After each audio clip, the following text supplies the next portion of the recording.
আমরা একটু কয়েক মিনিট ওয়েট করি না, তারপর শুরু করে দেব।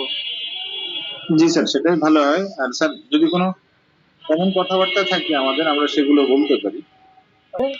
রোগের পরিচয় দেওয়া হয়, রোগের আলোচনা করা হয় এবং তার কাছাকাছি যেসব ওষুধ বেশি আসছে রুব্রিক সহ আলোচনা করা হয়। প্র্যাকটিশন মেডিসিন এটা হলো যারা দেখবেন যে ওই যে বললাম, যারা কনভার্টেড হোমিওপ্যাথ এরা ভালো বলবে, এর বিকল্প নেই। কোনো হোমিওপ্যাথি তার সাথে না। আমি তো বাংলাদেশে ইন্ডিয়া তো কোনো হোমিওপ্যাথ আমার সাথে ভালো ডায়াবেটিসের আলোচনা করবে আমি মনে করি না। থাকতে পারে, থাকতে পারে হয়তো, বা আমি মনে করি না পারবে আমার, বা আমার পাশে যেতে পারে আমাকে ভালো বোঝার কথা না। তা এই যে স্যার, জাস্ট 10 সেকেন্ড।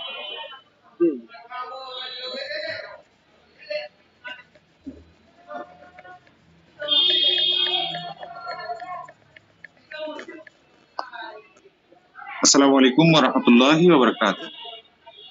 বিসমিল্লাহির রহমানির রহিম। Welcome everyone to Bangladesh Homeopathic Parishad regular online based advanced training class. Dear homeopaths, our today's topic is homeopathic approach to diabetes mellitus. Our guest is Dr. Sheikh Faruque Elahee, President, Bangladesh Homeopathic Parishad. Dear sir, please continue your today's topics discussion. Thank you. Yes, thank you, Dr.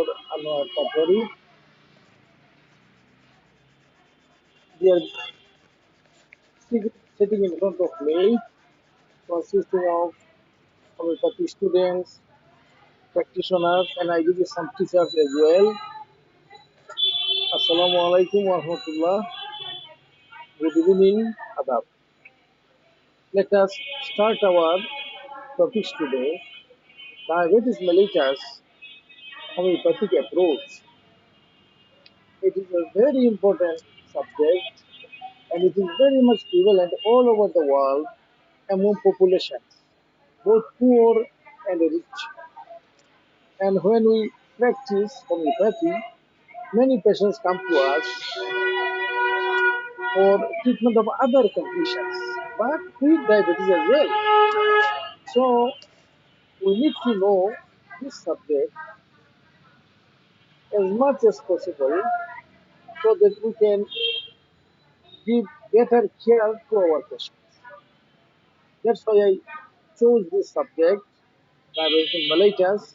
I'll try to discuss it as much as possible, as widely as possible, but also to the point because you must understand what I say. That's why I limit to my discussion to more practical, not theoretical consideration much. Maybe you may not understand.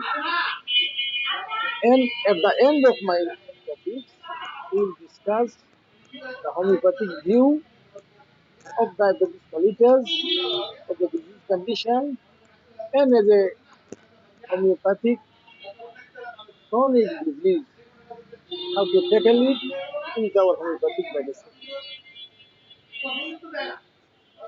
So before going to discuss diabetes mellitus, let us spend some time to the discussion of anatomy and physiology and pathology of pancreas and its juices or secretion. Because at the end of the day, diabetes occurs due to malfunction of insulin, which is a hormone produced from the pancreas.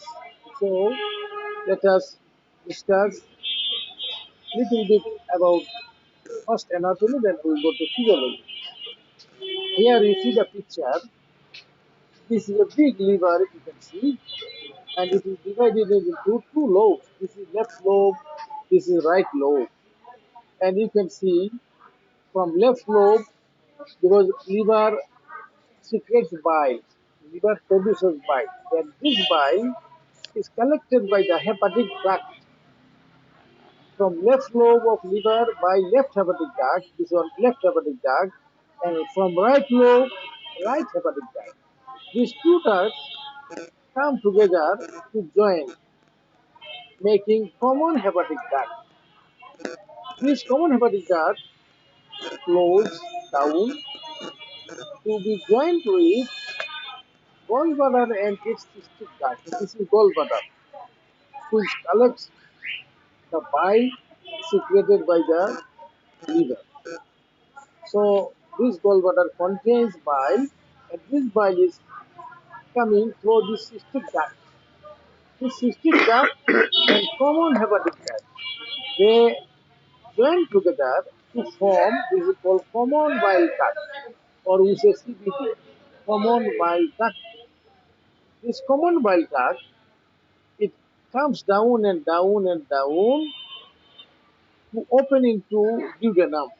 But just before opening into duodenum, it joins with another duct. You see, this tongue-like structure is called pancreas. Pancreas has three parts. This is tail of the pancreas, and this is head of the pancreas, and in between there is body of the pancreas.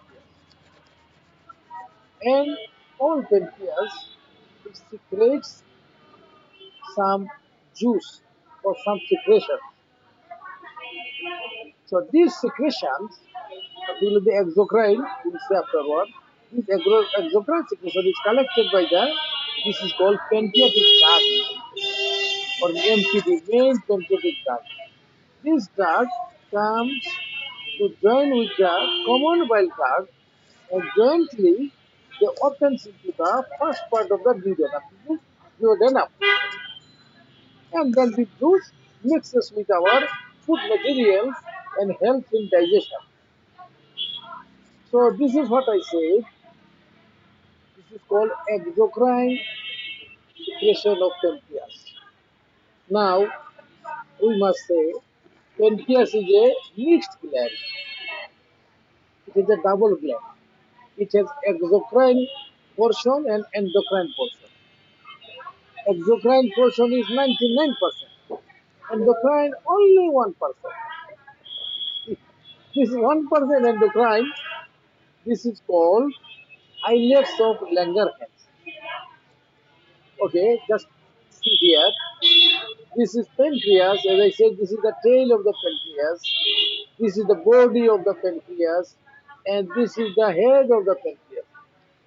And from all over the pancreas, this duct collects the secretions coming and coming to meet with the, as I said before, common bile duct and opens into, this is duodenum and mixes with our food materials. So this is pancreatic duct. Now, this is called exocrine portion of pancreas. I said pancreas is a mixed gland. It's a double gland. Like, say for example, thyroid gland.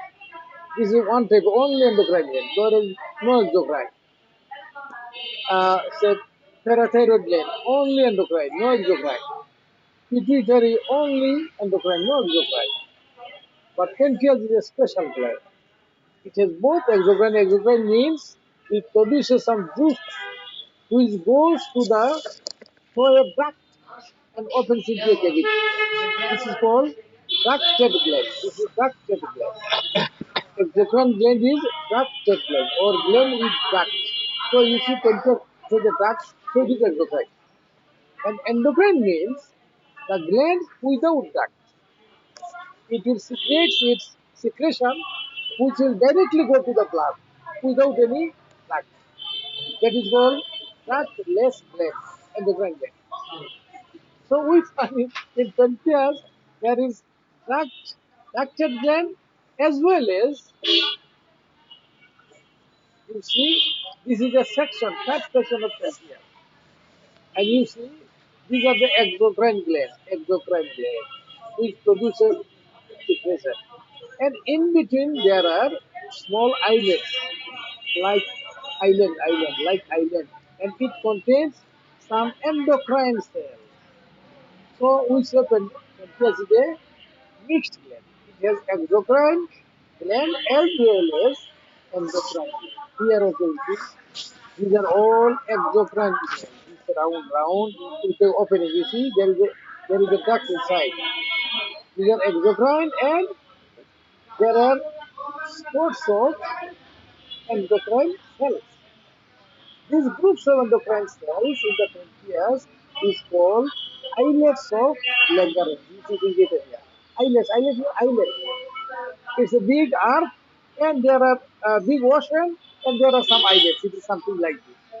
So these are called islets of Langerhans. These islets of Langerhans, it contains mainly three types of cells. You see, its main cells are called beta cells. These green. These are called beta cells. And these beta cells secrete insulin. Then you see there are black or blue cells. These are the blue cells. These are few. More is beta cells. Few are alpha cells. This is called alpha cells. Alpha cells also secrete one hormone. This is called glucagon. This is against insulin. This is you can say antidote or antagonistic to insulin. This is glucagon. And there are some other cells, these are called delta cells. Delta cells also secrete some hormone. We are not going to discuss it. We will discuss only these two. These alpha cells secrete insulin, beta cells secrete insulin, and these alpha cells secrete glucagon. Here you see, these are the alpha cells, beta cells. This reddish beta cells secrete insulin, and these bluish cells are called alpha cells. They secrete glucagon. These two hormones just try to remember: glucagon and insulin. Insulin controls or suppresses glucose level in the blood, and glucagon does the opposite one. It increases the glucose level. Now let us come to the slide before. We can also discuss something about these exocrine cells. These exocrine glands of pancreas. We say that they secrete some juice. These are digestive enzymes. These are digestive enzymes which help digesting our food materials. In our food materials, there are three main components: proteins, fat, and carbohydrates. And for each type of food, there is a specific enzyme. For carbohydrate, there is amylase. For fat, there is lipase. And for protein, there is protease. These three types of enzymes secreted by exocrine gland of pancreas, and they come into the duodenum and mix with the food material.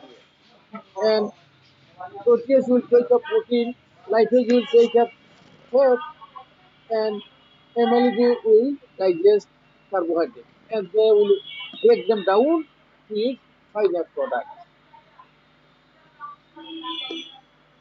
So this is little bit about the anatomy. We will discuss little bit about uh, physiological anatomy again in the next page. Now we come, what is diabetes? Mellitus. You know, there are another diabetes. This is called diabetes insipidus. There is another diabetes. Diabetes insipidus. Diabetes insipidus also occurs due to deficiency of another hormone. We will discuss after all, this is not here. Here we will see diabetes mellitus. That's a mellitus or mellitus. Diabetes mellitus, what is this? This is a clinical syndrome characterized by hyperglycemia.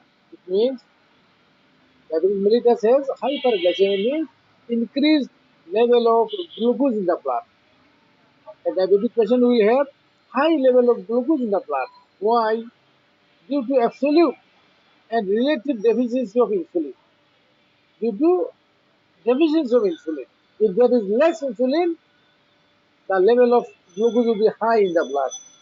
If there is good amount of insulin, this will control the level of glucose to its optimum level. Now you see this is called absolute or relative deficiency. Absolute says that actually there is deficiency. The insulin producing cells are less in number. They are, most of the cells somehow destroyed. That's why they secrete less amount. So this is absolute deficiency. What is relative deficiency? Relative deficiency means actually there is no deficiency of insulin. Insulin is there, but insulin became, the action of insulin became resistant to the cells. শোনা যাচ্ছে না, সাউন্ডটা জোরে হলে ভালো হতো। The cells are resistant to the action of insulin. So this is called relative deficiency of insulin. So diabetes means there will be increased blood level of glucose due to insulin deficiency. So this is diabetes. Now I see the epidemiology. Epidemiology means prevalence, means how many people are affected by diabetes. So we see diabetes currently affects about, sorry, it is wrong, 100 million Indians. It's not 1 million, it will be 100 million. Just wait.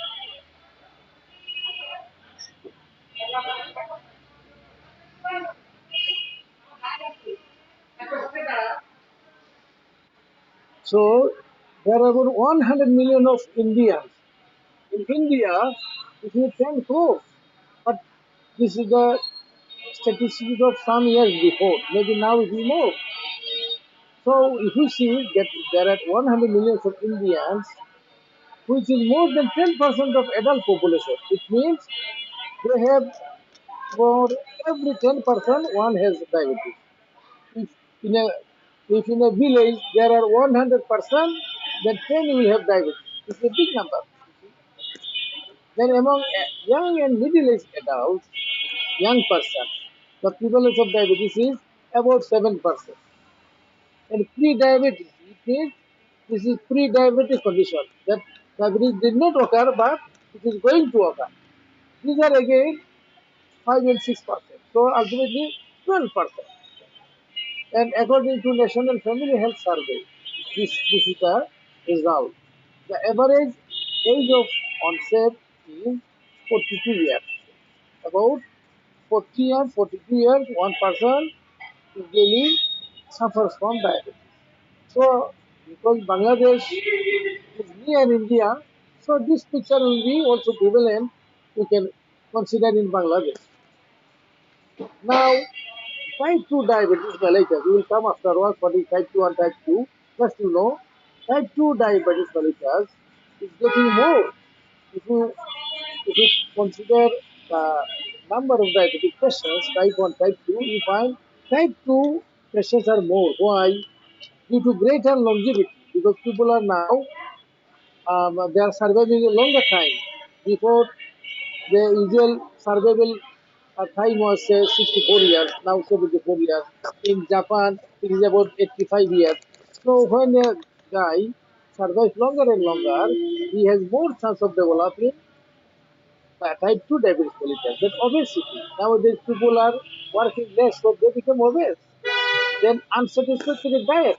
They take too much food and sedentary lifestyle. Most of us, even we homeopath, even myself, I find many of the time I am sitting in the house, sitting in my chamber. So due to this sedentary lifestyle, we find this type 2 diabetes mellitus is getting more and more in our society. Now let us come to physiology, which already I told you, but just we repeat here. Pancreas is a mixed gland, as I said it before, both exocrine and endocrine. It has exocrine portion and endocrine portion. Endocrine gland contains about 1 million islets of liver. You see, the whole pancreas contains 1 million islets, 1 million units of ligament scattered throughout the exocrine parenchyma. It is 1 million scattered throughout whole pancreas. The core of each islet consists of beta cells, I showed you. There are beta cells, there are alpha cells. Beta cells produce insulin and alpha cells produce glucagon, I told you before. While islets of Langerhans make up only an estimated 1 to 2% of the total pancreas. So you see, out of whole pancreas, 99% is exocrine gland. Only 1%. This is endocrine and which produces insulin and for which we are saved from diabetes mellitus. Only 1% of pancreas. Now hormones of pancreas, I told you before, but just repeat again. The main hormones secreted by the endocrine gland in the pancreas are, there are three hormones. One is insulin and glucagon. Insulin secreted by beta cells, glucagon secreted by alpha cells. And there is another insulin, this is called another hormone, this is called somatostatin. This prevents the release of insulin and glucagon. This controls the release of insulin and glucagon. So, total, these three hormones are secreted mainly from the pancreas.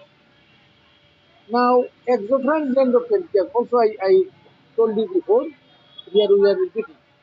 The exocrine gland, what it produces? It produces digestive enzymes. These are trypsin and chymotrypsin or protease that digest proteins, then amylase that digest carbohydrates, and lipase to digest fats. I told you before. Now, let us discuss a little bit about how blood glucose level in our circulation is maintained.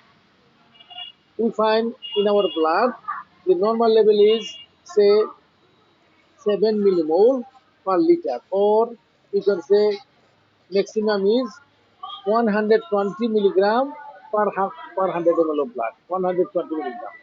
It is always maintained constant. How it is maintained? Why it does not become 300, then again 50, something like this. But there is a constant maintenance of the level. How it is maintained? Now let us say the blood glucose is tightly regulated by a hemostatic mechanism. A balance is maintained between, you see, entry of glucose.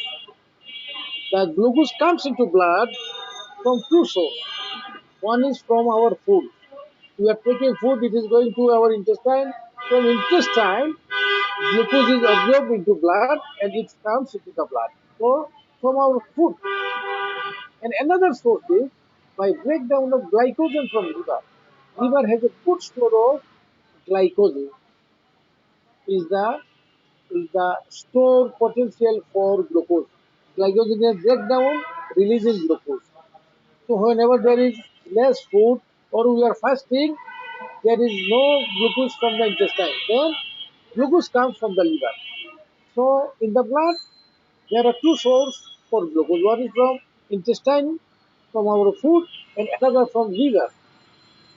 So this is giving more and more glucose, and blood glucose level becomes more and more.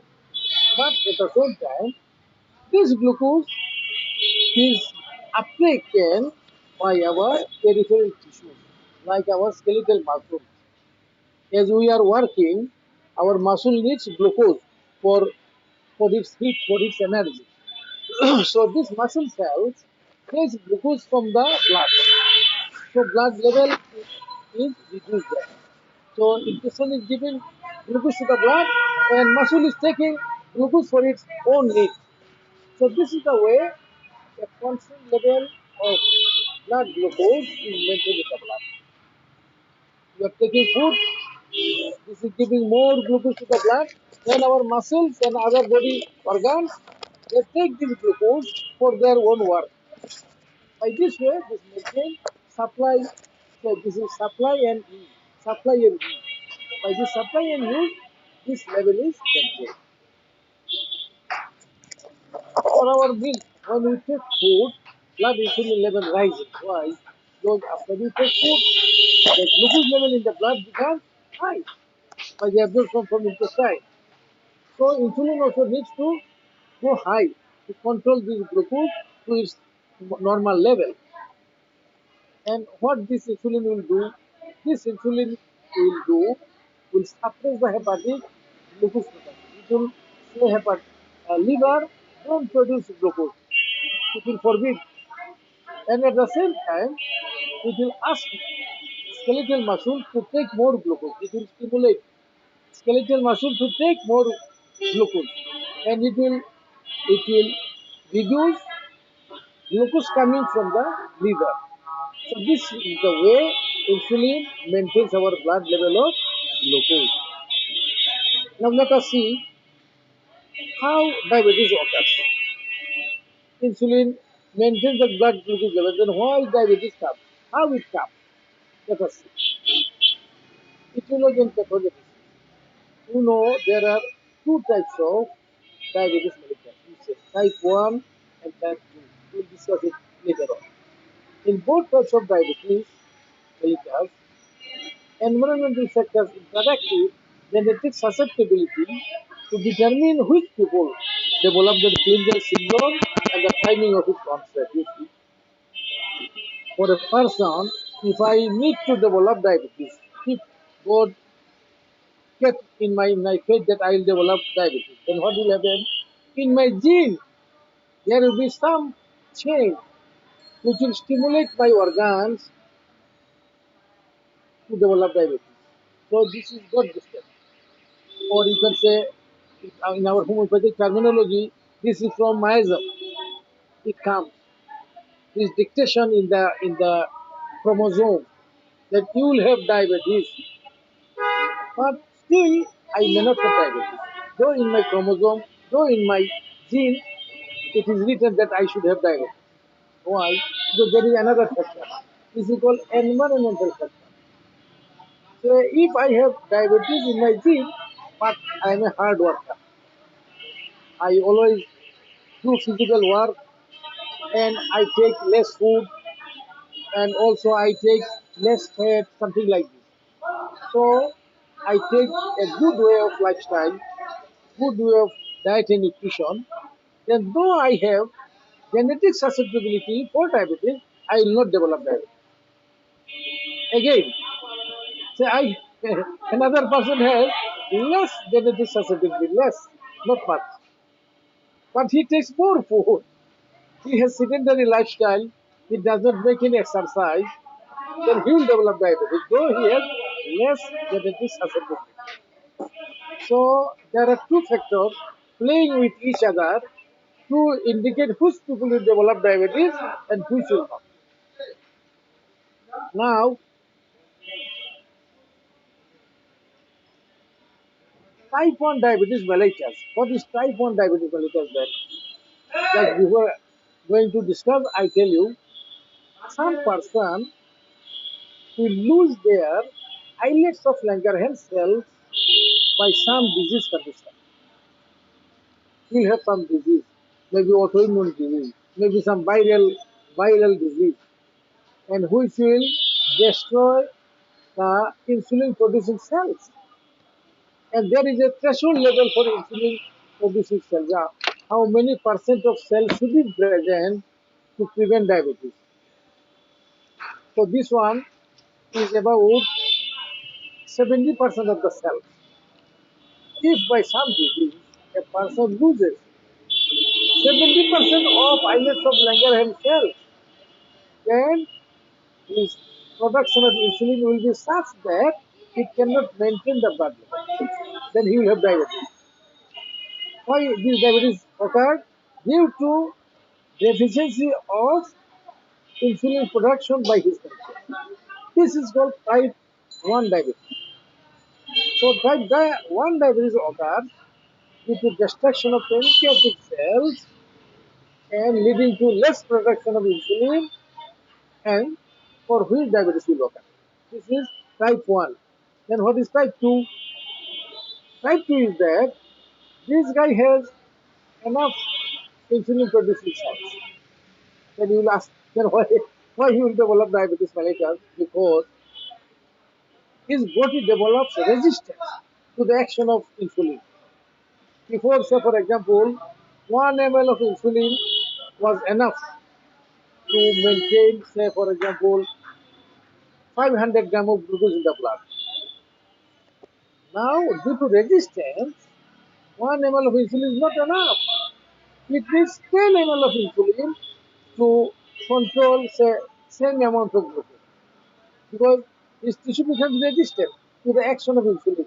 So, little insulin is not enough. That's why he needs more production of insulin. Now, he'll go on producing more and more, and time will come that he cannot produce so much insulin to overcome this resistance. So there will be a relative deficiency of insulin. That's why he will develop diabetes mellitus. This is type 2 of diabetes mellitus. So type 1 is absolute deficiency of insulin due to destruction of pancreatic cells. And type 2 diabetes mellitus is relative. It is mainly due to resistance of the tissues developed against the action of insulin. And also, of course, because it is pushing the insulin producing cell to produce more and more, the cell will be ultimately exhausted. And also some cell will be destroyed.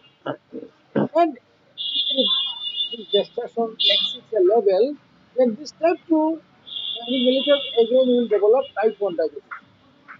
Was type 2, but now he will become type 1 because he lost so many pancreatic cells by overproduction due to this resistance.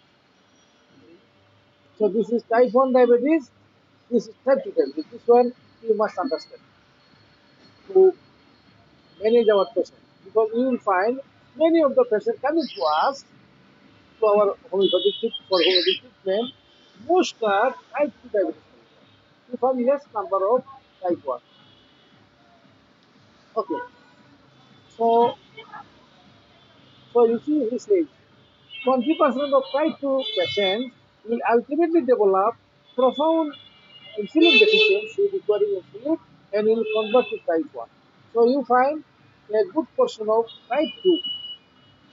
Usually type 1 diabetes, I will tell you afterwards, it occurs in younger age. You find a boy of 15, he has diabetes. You can say without any thinking that he has type 1 diabetes. Because in this age, you will have maybe some viral fever or something, he destroyed his pancreatic cells and he developed type 1 diabetes very fast. So a younger person, a boy or a girl of 15 years, if she has diabetes, it is type 1. But mostly after 40 years of age, if somebody develops diabetes, you find mostly they are type 2 diabetes. But say he is suffering from type 2 diabetes for 30 years. He started from 40 years, now he is 70 years. Now he lost so much of pancreatic cells. This type 2 diabetes. He lost many pancreatic cells. Now from type 2 he became converted into type 1 because he lost so much cells that the insulin produced by the little amount of cells not enough to maintain his blood glucose level. So type 2 became type 1 in the later life. So you find a person was taking tablets and tablets to maintain his diabetes because all right. But now this tablet cannot be enough for him. So he needs insulin. So it means he was type 2, now he is converted into type 1 diabetes. I hope I could have made you understand. Now will come the type of diabetes mellitus. I already told you half. Still we are going. Physiological classification. Because of diabetes are four types.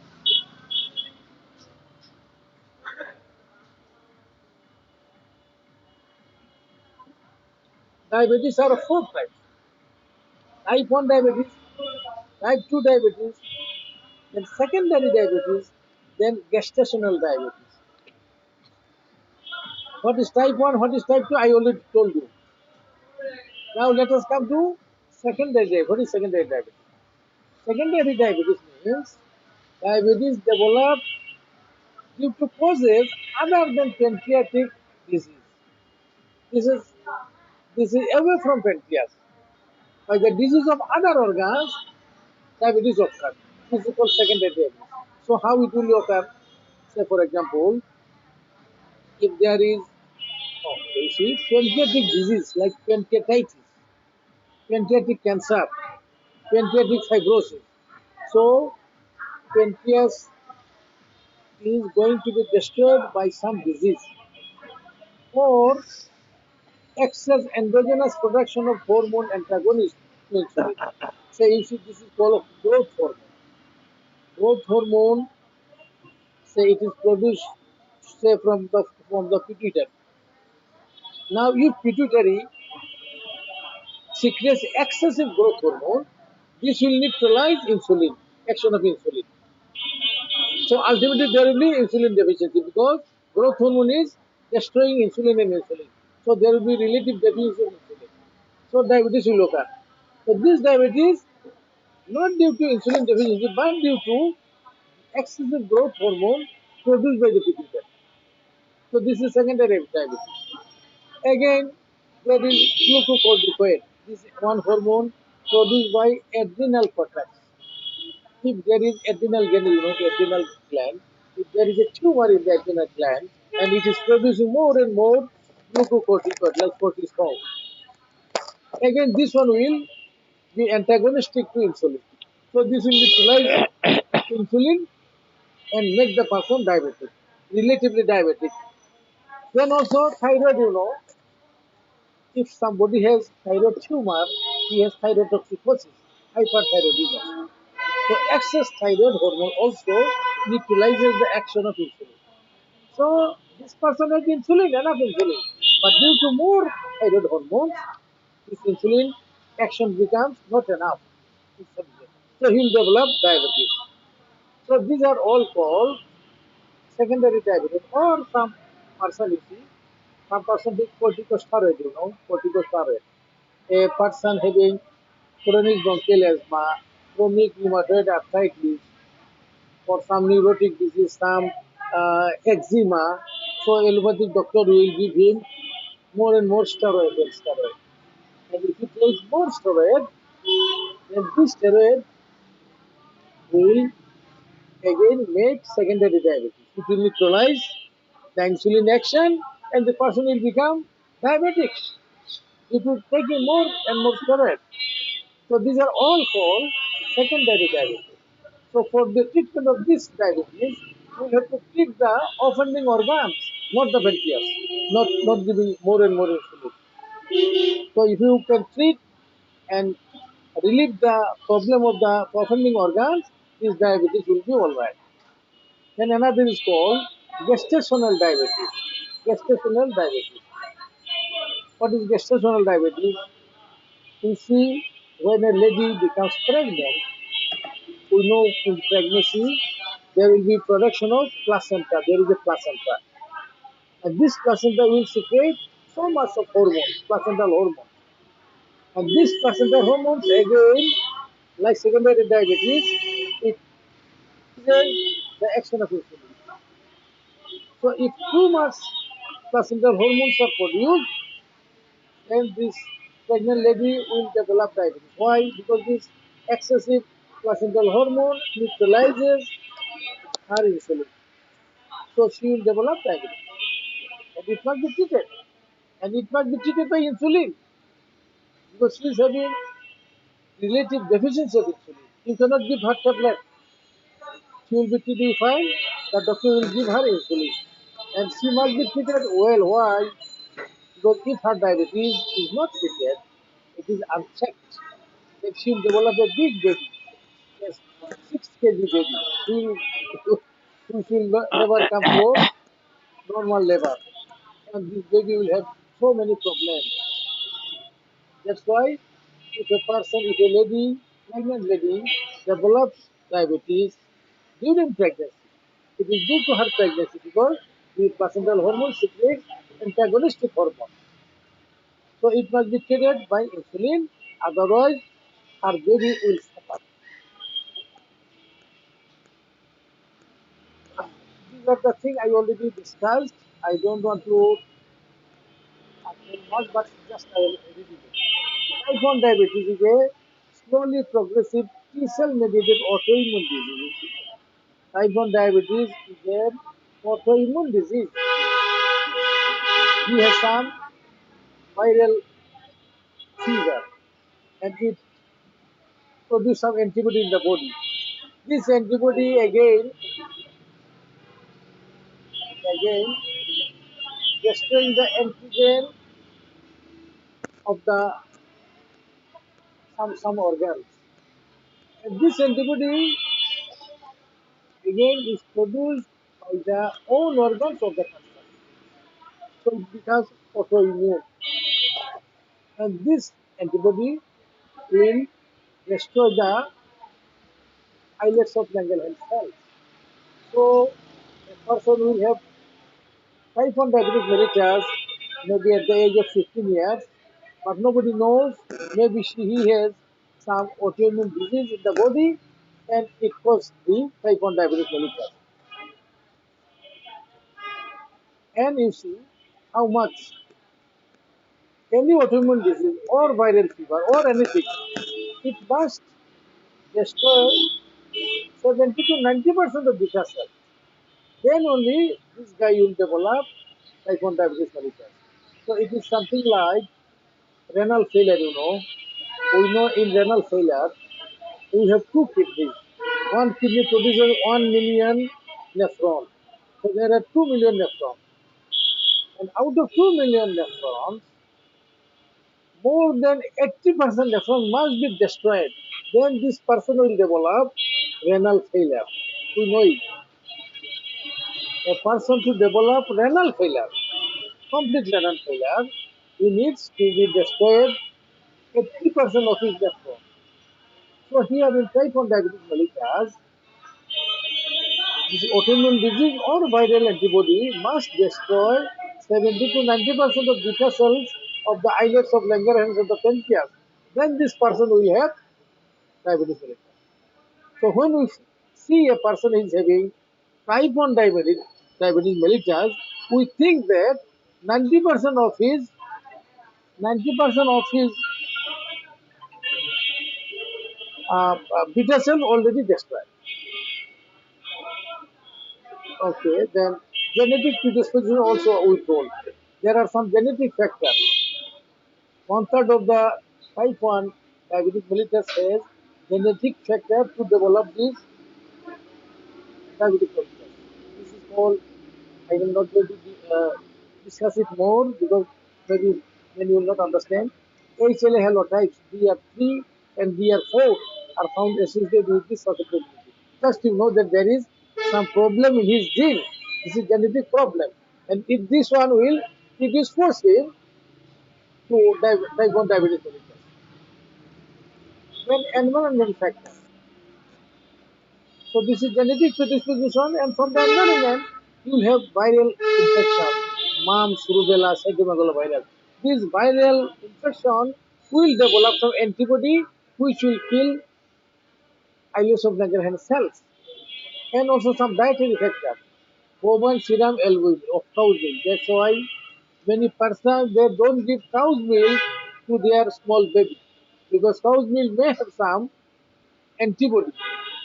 This bovine serum albumin, this is BSA, and this triggers type 1 diabetes mellitus sometimes.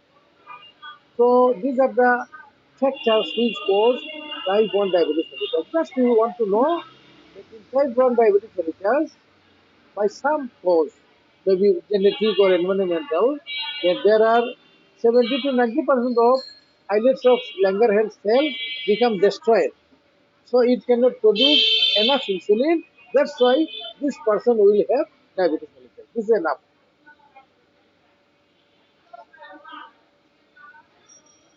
Now, risk of developing type 1 diabetes mellitus in a family of first degree relative. This is a statistics you see. If you have twin, if there are twin brothers, if they are identical, if one develops diabetes, type 1 diabetes mellitus, other will have 35% chance to develop it. If they are not identical twin, one develops type 1 diabetes mellitus, other will have 20% chance. If father has 90%, mother 3%, both parents 30%. If both parents are type 1 diabetes mellitus, then their children will have 30% chance of developing type 1 diabetes mellitus. So this is just some statistics. Now let us come to type 2 diabetes mellitus. I already said, but still just some recapitulation. Type 1, 2 diabetes mellitus is more complex than type 1. Type 1 is simple. Why? Because the enough number of cells are destroyed. That's why type 2 diabetes, type 1 diabetes. But for type 2, there are more complex things. Why? Because there is a combination of insulin resistance in the liver and muscle, together with impaired B cells function leading to relative insulin deficiency. So for type 2 diabetes mellitus, two factors work. One is insulin resistance. Our tissue develop insulin resistance to insulin action. So more insulin is needed to work. And if there is not more insulin produced by pancreas, you will have diabetes. And again, this is beta cells become impaired. It cannot secrete enough insulin by some problem. It has some endogenous problem which cause it to produce less insulin. So in one side there is resistance to insulin, in other side the beta cells cannot produce enough insulin. These two combines to produce type 2 diabetes mellitus. But type 2 diabetes mellitus, main is insulin resistance. You just keep in mind. The most important factor is insulin resistance. And here we homeopath, we can help the patient. And here allopathy has little chance to cure or relieve this insulin resistance. So if we can relieve the insulin resistance, then we can cure a case of type 2 diabetes mellitus. Just keep in mind. Type 2 diabetes mellitus has two factors. One is insulin resistance, another is less production of insulin from the beta cells. In the beginning, actually, insulin resistance comes first. A person, say for example, develop insulin resistance. His tissue develops insulin resistance. Then he will need more insulin. Before 10 ml of insulin was enough. Now he needs 20 ml of insulin. Now as long as his pancreas can supply 20 ml of insulin, he will not have diabetes. But when it will fail to supply enough insulin, then there will be diabetes. It is like this. Second thing is beta cells will be tired, and ultimately his beta cells cannot also produce enough insulin. So his beta cells cannot produce enough insulin, and there is resistance to insulin. These two will cause type 2 diabetes mellitus.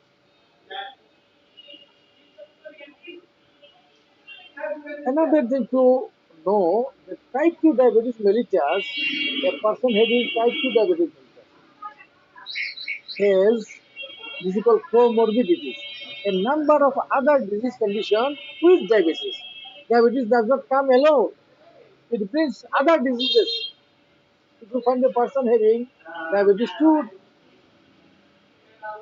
type 2 diabetes mellitus, you will find he has obesity, he is fat.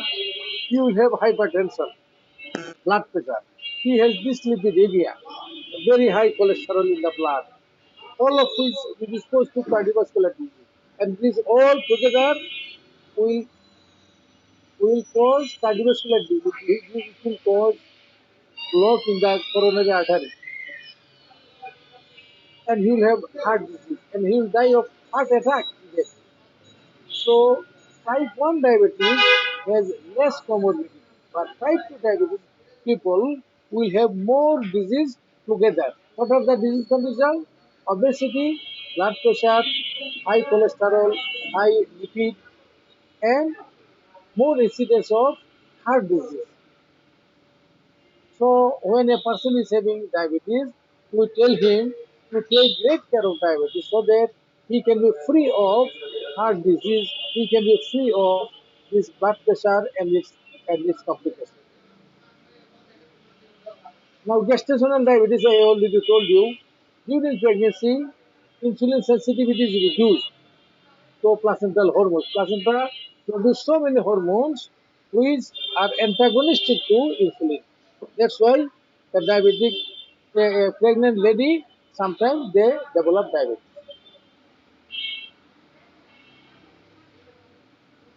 Now, if a lady develops diabetes for the first time during pregnancy, she will have more chance to develop same diabetes again in the next pregnancy. And you will find after 2 or 3 pregnancy, she will have permanent diabetes. Usually, in the first pregnancy, diabetes occurs, she is treated by insulin. After delivery, she becomes free. She will not have diabetes. But second time when she will be pregnant, she will have diabetes. And maybe after second or third, she will have insulin. It is written 80% women with gestational diabetes ultimately develop permanent diabetes. 80% of the women.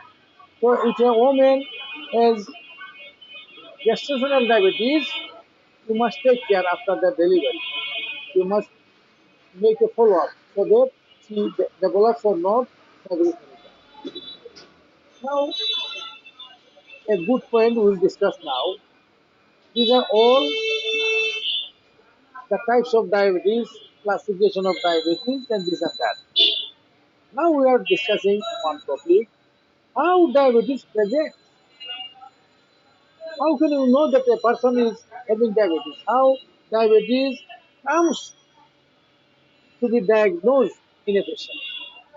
So we say how it presents in the patient. So we have here about 4 ways of presenting diabetes. Number one, asymptomatic patient.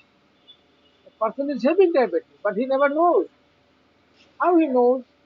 Maybe he came for something else in the hospital, and the doctor told him to do urine test. And in his urine there are 4 plus or 3 plus glucose. So he becomes worried, then they will write for him blood test for diabetes, and then he will find that he is having diabetes. So these are called asymptomatic. Patient was having no symptom. Only by chance he had or he was diagnosed that he has diabetes mellitus. So this is number one. This is most of the cases. You never know that you have diabetes, but you did a urine test and you will find that you have diabetes. Now again, during severe illness, stress hypoglycemia, like if you have severe infection, maybe you have pneumonia, you have, say for example, some uh, uh, some infection, some septicemia. So during severe infection, that time there is a stress hyperglycemia. That time glucose becomes more in the blood. So when you test the blood, you find that you have diabetes. Before this infection, this person did not know that he has diabetes. Only due to this infectious condition, or maybe he has myocardial infarction, he has heart attack. Before heart attack, he never knew that he has diabetes. During heart attack, this is a stress condition. Like stress is dormant diabetes became prominent and he was diagnosed. So this is number two. Number three, as an emergency condition, like a person came with coma, diabetic coma. You don't know that he has diabetes. The patient was unconscious and he was brought to the hospital. Then hospital, of course, they will do the routine test, they will do urine test, blood test, and then they will find that he does not have only diabetes, he has diabetic complication, diabetic ketoacidosis or hyperosmolar coma. So this is the third way in emergency. And fourth is this is a person will develop typical symptom. First one, the patient may develop, you will say, I have more thirst and I have dry mouth. I need to take more and more water. and I pass more urine. And also at night I cannot sleep. 3 to 4 times I get up to pass urine. And I become very tired. And I lost my weight, say 8 kg weight by 2 months. He will say something like this. And I see some blooding of vision. My vision becomes poor. Then a lady will say she will have vaginal itching. Somebody will say, oh, I have many boils and abscess occurring in my body. Many boils. Or one will say, nowadays I am very hungry. I am very much hungry. I need more food.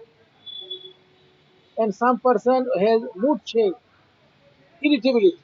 These are the normal symptoms of hyperglycemia, of diabetic patient. So by this symptom also, you can diagnose a person that he is having diabetes. Mostly, some patient comes to us, the doctor, last 2 months I lost 10 kg of weight. 10 kg of weight last 2 months.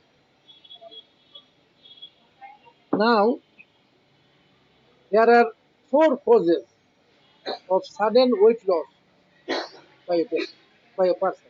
4 causes. If a person comes, I lost too much weight in little time, then we suspect number one, he has diabetes. Because diabetic has this sudden loss of weight. Second thing, he may have cancer. Cancer will lose your weight. He may have thyrotoxicosis.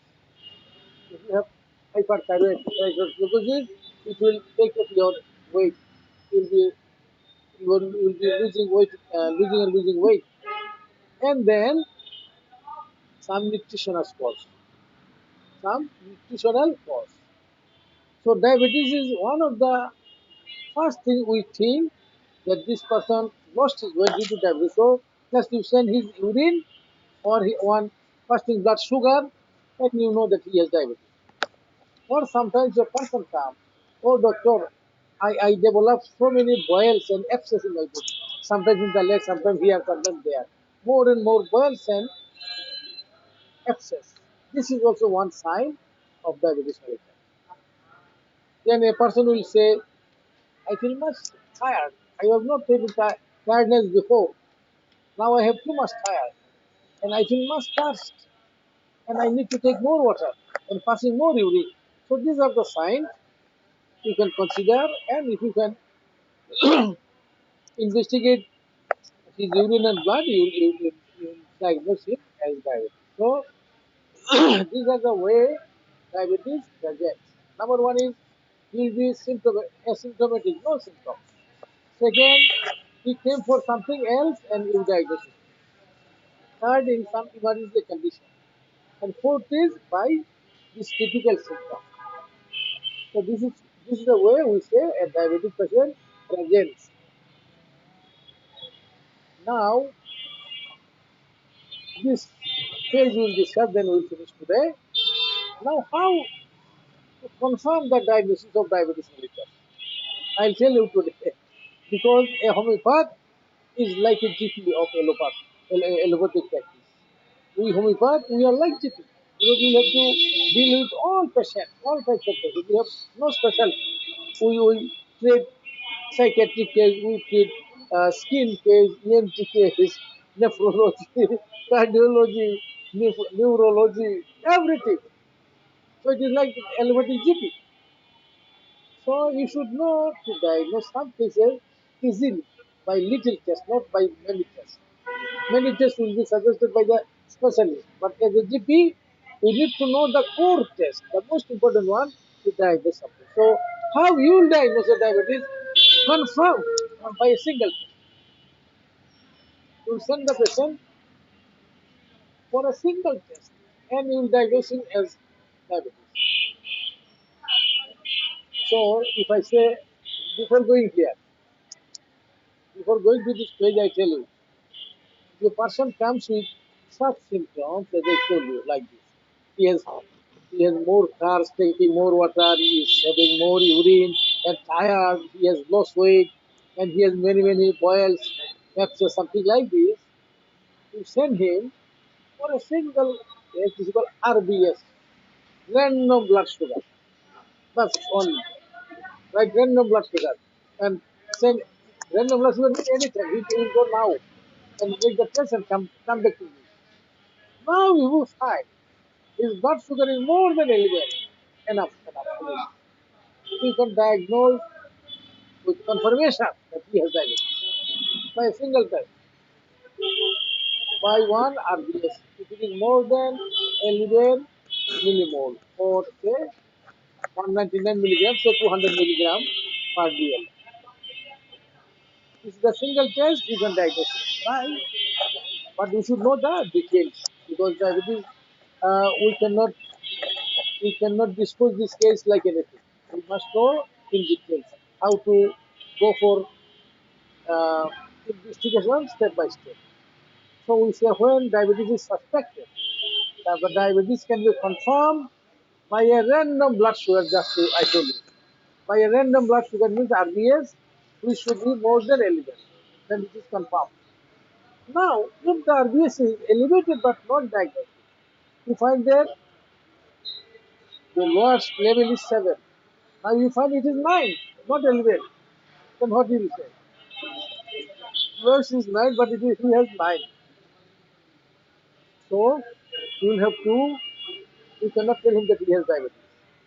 So you'll have to you'll have send him for more tests. Either it is called OGTT, oral glucose tolerance test, or by a fasting blood sugar.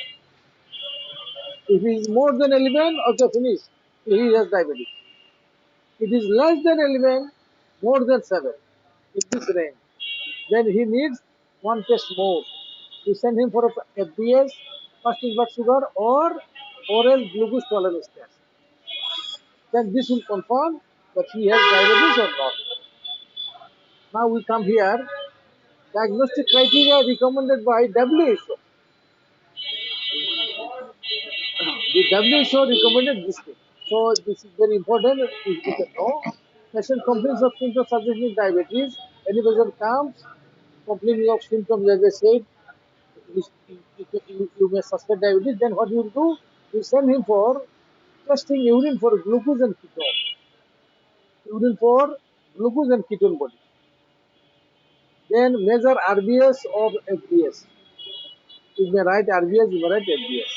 Now diagnosis will be confirmed if FBS, fasting blood sugar, more than 7. Okay, he has diabetes. Fasting blood sugar, more than 7, there is no other question. He has diabetes.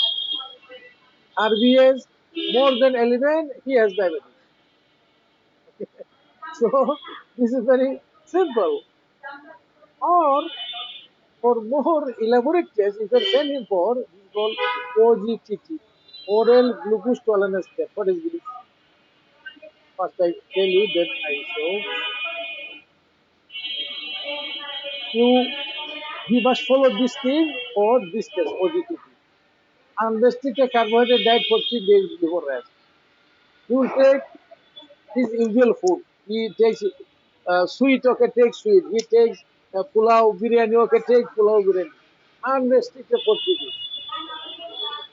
Then the night before the test, he will fast. He will not take any food. At least 8 hours before the test. Say if he makes the test 8 o'clock in the morning, so 12 of night, after 12 o'clock, he will not take any food. He will fast. Then 30 minutes before his test, he must take rest. Say he has gone to the laboratory on the third story. He will go first story, second story, third story. He's tired now. He must take 30 minutes rest and he must not take any smoking and sit up for the duration of the test and he will sit and take rest for 30 minutes. Then they will take first one sample. This is called plasma glucose measured before. Then after that, you will be given 75%, 75 gram glucose in 250 ml water. 250 ml water, they will put 75 gram glucose and he will drink it. And he will wait for 2 hours. After 2 hours, he will make another test. Okay? One test in the beginning. Then he will be given 250 ml water with 75 gram glucose. He will drink. Then he will wait for 2 hours. Then they will take another test. Now, if the test comes like this, his fasting blood sugar, the first test, it is more than 7. He has diabetes. And after 2 hours, if it is more than 11, he has diabetes, confirmed. But you will find some patient has level in between this.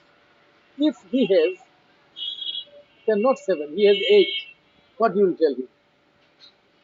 Or he has not 11, he has 9, what you will tell him? So we tell it impaired glucose tolerance, IGT, that this person does not have diabetes, but he has pre-diabetes. The condition before diabetes, diabetes purva avastha, pre-diabetic condition. So if he has more than 6.1 and less than 7, he has IGT, impaired diabetes, glucose tolerance test. And after 2 hours, he has more than 7.8 and less than 11, we can say he has IGT. So this is the detailed test, but you just keep in mind this thing.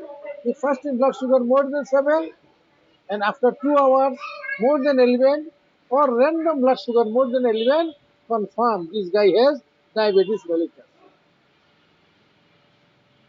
We'll finish now just this page. Advice to patient with IGT. Now we will find a person having IGT, this thing. As I told him, he is not diabetic, but he is pre-diabetic. So what advice you will give him? So you must know that a pre-diabetic has every chance to develop diabetes today or tomorrow or day after tomorrow.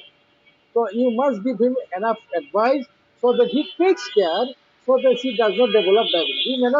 He may avoid diabetes if he takes good care of lifestyle.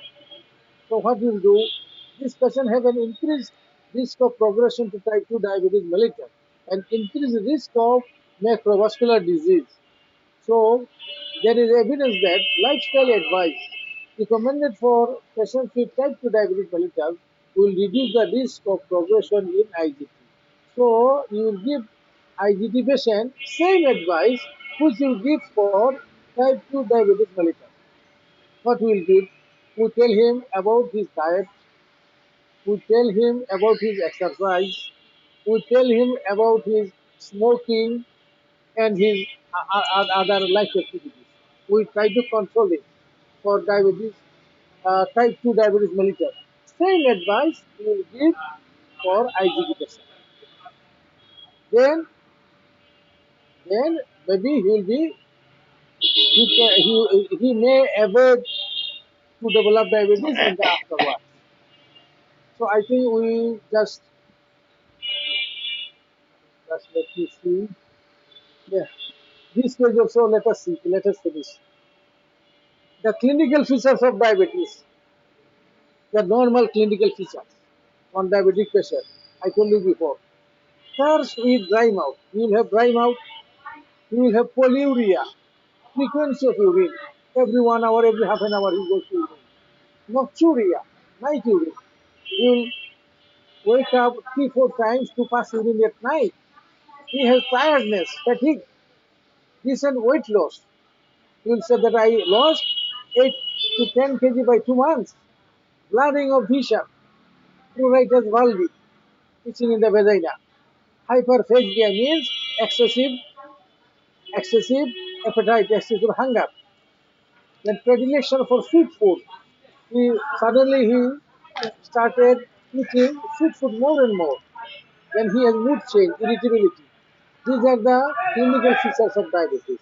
Now, here just we give a comparative differentiation between type 1 and type 2 diabetes and we will finish today.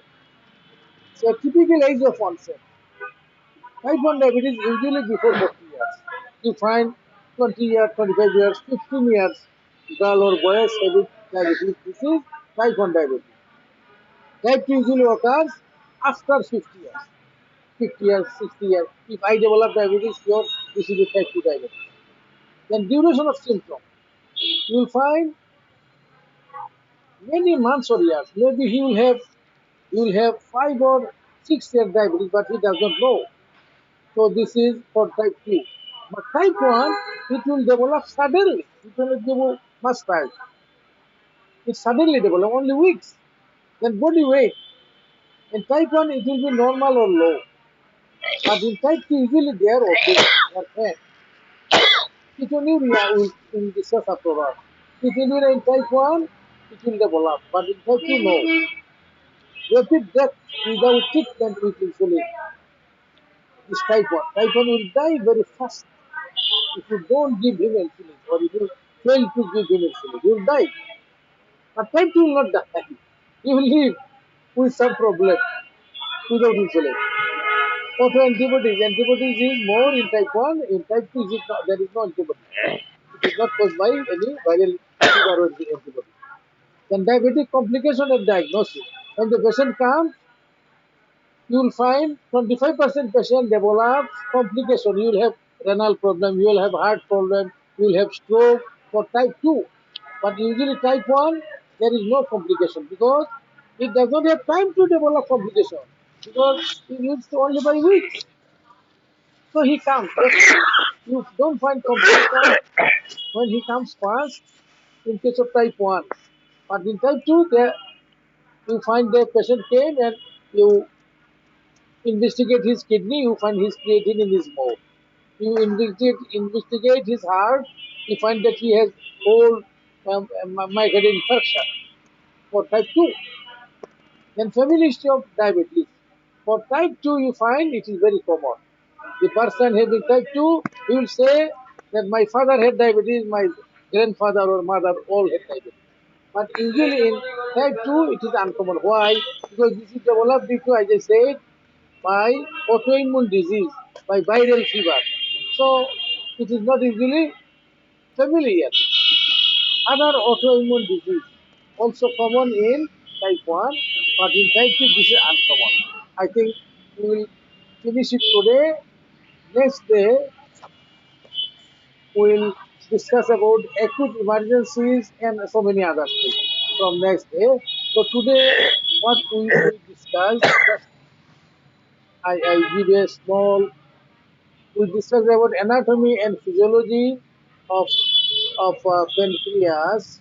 We say the definition of diabetes mellitus. We check the prevalence of epidemiology. So we find at least 10% people have diabetes. If we have in a gathering 100%, you can think that 10 of these 100 people have diabetes. Then we discuss about how diabetes develops, what is the role of insulin in developing diabetes, and what are the hormones of pancreas, what are the functions of exocrine glands of pancreas. Then we discuss about how the blood glucose is regulated by insulin and other mechanisms. Then the pathogenesis of diabetes, then type of diabetes, type 1, type 2, secondary diabetes, gestational diabetes.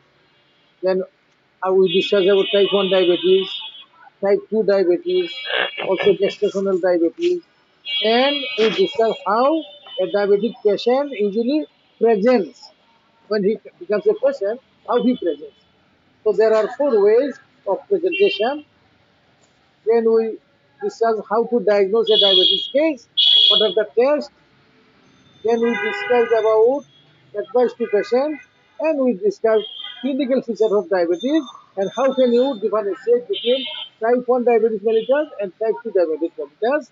And next day, inshallah, we will discuss about acute emergencies of diabetes. Thank you very much. I think the floor is open for your question and commentary. Assalamu alaikum wa rahmatullah wa ma tawfiqi illa billah. I am putting the microphone to Mr. Anwar Kotauri to conduct this question and answer session. Thank you very much, sir, for your valuable and very wonderful discussion. Uh, anyone ask if you ask any question, you can throw your question. Anybody else?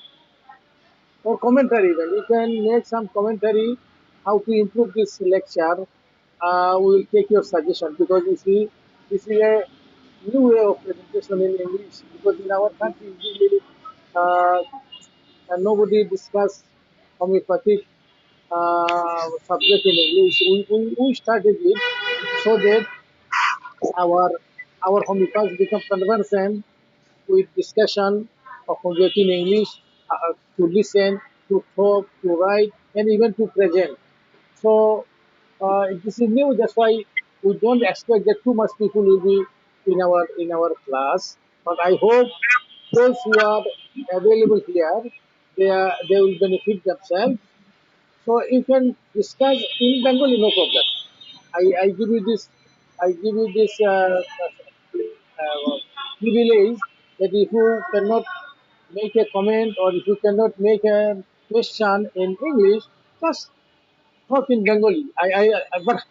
But I will give your answer in English. Thank you very much. Let me I speak. I find Dr. Rosikuddin, you want to speak something. You can unmute your microphone and talk. Thank you, Dr. Rosikuddin.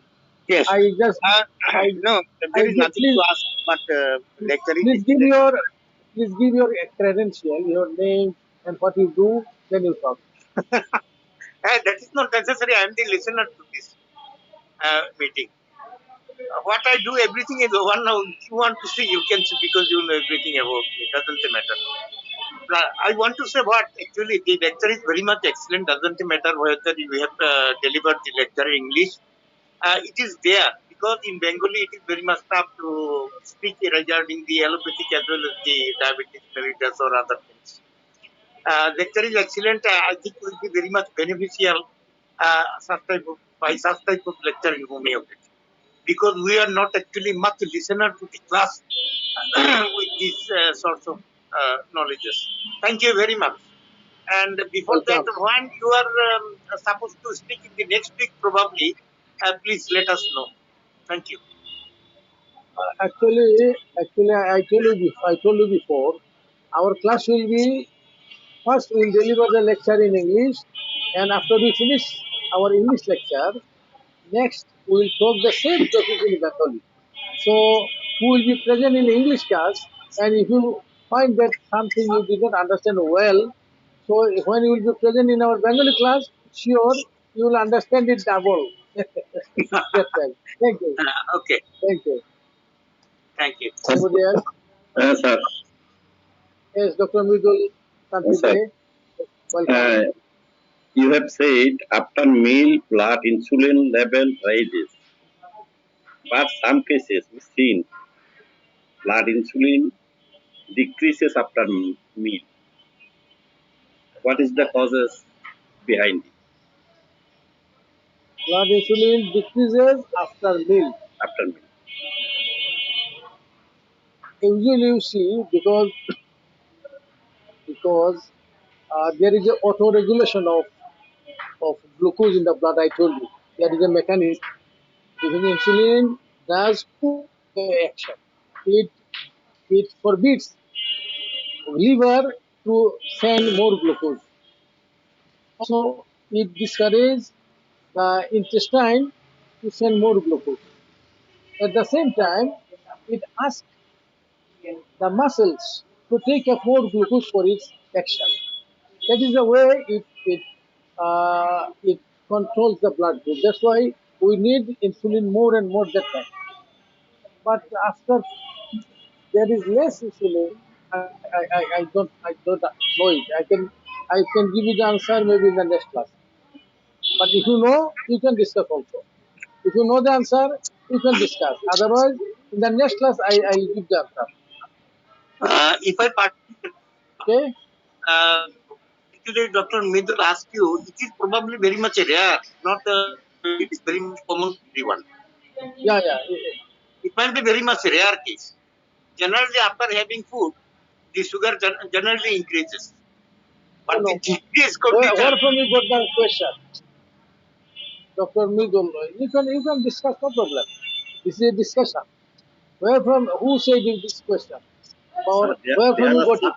there are some patients of mine and they tested blood insulin several times. Every time we have seen is her blood insulin increases after decreases after meat, no, increases after meat. Yeah, blood insulin will increase after meal. No, This no, is no, no, normal. no, no, no, no, no, decreases after meal. Sorry, Okay, whether I shall show you. no, I shall show you some papers. no whether problem. then I And discuss it. I tell you, I have many friends of professor of endocrinology. Good, you have given a good question. I'll discuss with them, and the next class I'll give the answer. No problem. okay, Okay, thank you. Anybody else? Dr. Shibir Ahmad Shibir is here. I don't see him. I think if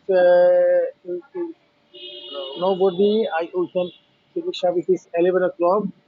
Sir, Just sir, I tell you, এটা শিববির, just is here. yes, শিববির Ahmed, sir, Okay, okay, okay. Allow him. Shibir, you just unmute your Mike. microphone. Yeah. Assalamu alaikum. Alaikum salam wa rahmatullah. Thank you very much for giving me the chance. So, Please your credential. Please tell what you are doing. I had been a professor of community medicine in Sylhet Osmania Medical College. Right.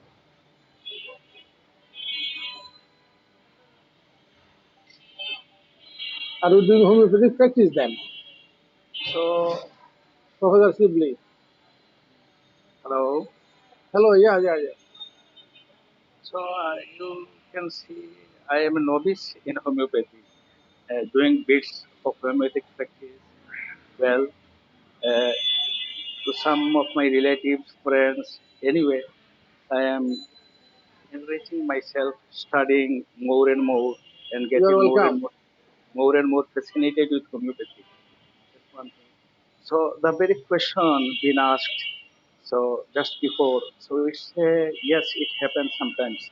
So I have seen many patients, and it's a particular condition. That's a term for it. So some people they have their sugar low even after taking food, and that's a specific term. I have simply forgotten it now. Anyway, I hope in the next class we will come up with the answer. That's one thing. Yeah. I appreciate it very much. What so this lecture, what you have given now, so it's very conclusive. I say regarding diabetes mellitus. So we know many things regarding diabetes mellitus, but so the way you delivered it, so it's anybody can, even a layman can, so understand all about diabetes.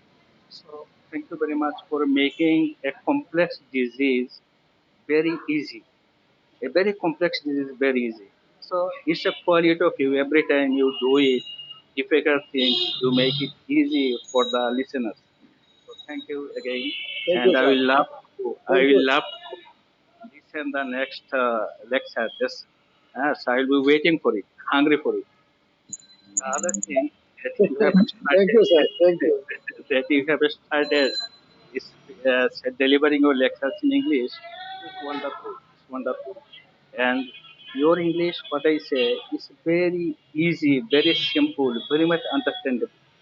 Very much understandable. And for the homeopathic physician, I do believe what you have said. So it improves the skills in English. English being an international language, I suggested once. So the Faruque, you are giving lectures in say Bengali, why don't you say publish a book in English? So that would be hugely useful, and you will get international readers. You will get international community, a community there who speaks in English, who understand English. So you will go beyond the Bengali community, and we need to do it. Here's another thing, Bangladesh Homeopathic Porishad. So under whose banner you are doing it, so it as well will be improving their image. So people far away, the people who don't speak Bengali, they will be, so it's some gems, your because theory as well as your own experience in such a nice way. So I think everyone in the world, beyond Bangladesh and West Bengal, they will be surely benefited from your lectures. So many things to learn there. So what we need to do, so linking up with other homeopathic associations in the world, say even in India and Pakistan, and say if they know from Bangladesh, the Bangladesh Homeopathic Porishad, they are said this learning, e-learning, and such kinds of lectures being delivered in English, you will have an international community of homeopaths, and definitely it's going to improve the image of Bangladesh Homeopathic Porishad. That's one thing, and as well as the image of Bangladesh in international homeopathic community. So I will suggest you need to link up with other homeopathic organizations around the world, at least India and Pakistan, and let them know. So there's programs organized by Bangladesh Homeopathic Porishad. Say every time they are doing this kind of lectures, and even now in English. And I hope the people who will be listening you, they will not miss you. They will not be missing you. They will very much say, attend your lectures. So there's something great for Bangladesh as well as for Bangladesh homeopathic community. And the homeopathic practitioners in Bangladesh, I will request them to listen both the versions, English and Bengali as well. So it will be helping both ways. So one speaker he already said, he commented. So these medical terms, in allopathic terms, these things, it's easier to give a lecture on English on medical topics rather than Bengali. Yes, of course, that happens. Okay, thank So you. Thank you. I, I'll be hoping and I wish will continue with your efforts, and I wish and I request the homeopathic practitioners in Bangladesh, particularly the young ones, the students, to attend both of your lectures, the same topics in Bengali and English. So I pray for you. Allah subhanahu wa ta'ala give you long life and serve homeopathy by all the means. And being a president of Homeopathic Association, Bangladesh Homeopathic Association, this is a right kind of role you are playing. So taking Bangladesh, the image of Bangladesh, homeopathic community of Bangladesh to a higher and higher level. So thank you very much for initiating the process. Thank you very much. Thank you. Thank you very Pro- much. What Thank you you, want to say? Professor Sheikh Rahman Shibli. You know, he is the senior most professor of Sylhet Osmani Medical College, and we are happy that he's practicing homeopathy and he's giving free medicine to poor. And it is very encouraging to see a professor of Allopathy Medical College of such level. He encourage homeopathy and he practices it. Thank you very much, and we hope you'll be in our class afterward. I think there is another one, Dr. Shahidul Kabir and Gulam Rabbani. They raise their hand. So if you are still here, you can talk. Dr. Shahidul Kabir, I think he's also on PhD. He's a professor of university, professor of microbiology, and he's studying DHMS. Professor Shahidul Kabir, if you are still here, you can talk. You can unmute and talk. And also Ghulam Robbani, if any of you are present, you can talk.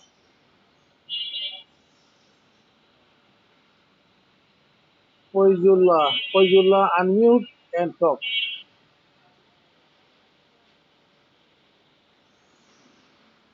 Dr. Anwar Kothari, there are three persons, Shahidul Kabir, Ghulam Robbani, and Foizullah. So help them to unmute.